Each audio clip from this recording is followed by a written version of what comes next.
وجودنا هنا اليوم باش يعني نسهروا على ترميم هذا المكان باش يكون احسن تمثيل واحسن استقبال السياح المغاربه والاجانب اللي كيزيدوا يبغيو يتعرفوا على تاريخ المملكه. هذه الاماكن اللي هي اليوم مطلوبه واللي بالطبع هي شهاده يعني امام العالم لما قدمه المغرب في تاريخه، وكان كذلك زياره بعد قليل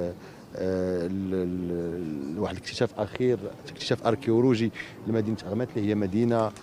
عتيقه غير معروفه بالمفهوم المدن العتيقه كمدينه مراكش، فاس، مكناس، ولكن هي مدينه اللي لعبت واحد الدور تاريخي في تاريخ المملكه المغربيه. وبالطبع هذه الاكتشافات الاخيره غتزيد تخلينا نتعرفوا بتاريخنا وبتاريخ المملكه ويعني بتقاليد المغاربه انذاك اللي هم جدودنا في الاخير.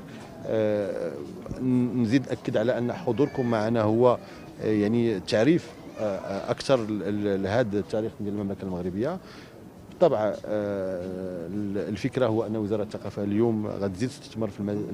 يعني في المآثر الاركيولوجيه اللي هي بشويه بشويه غنعرفوا بها يعني العادات ديال المغاربه اللي ما مبنياش فقط على ما نعيشه اليوم، ولكن مبنيه على جوستومون على هذا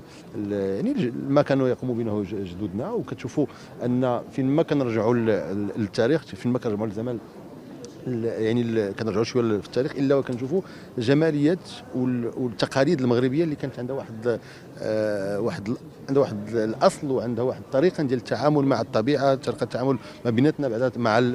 مع الدول الاخرى اللي كتخلينا اليوم نزيدوا يعني طبعا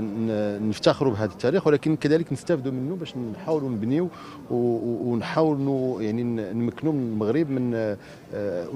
يعني نزيدوا ناكدوا ان هاد التقاليد هي في الحقيقه هي اللي غتخلينا اليوم نفتخروا بما سوف نعيشه في المستقبل الاخير. ما بغيتش نذكر ما يجرى في العالم وما يجرى مع بعض الدول، ولكن اقول فقط بان هاد الاكتشافات العلميه هي جواب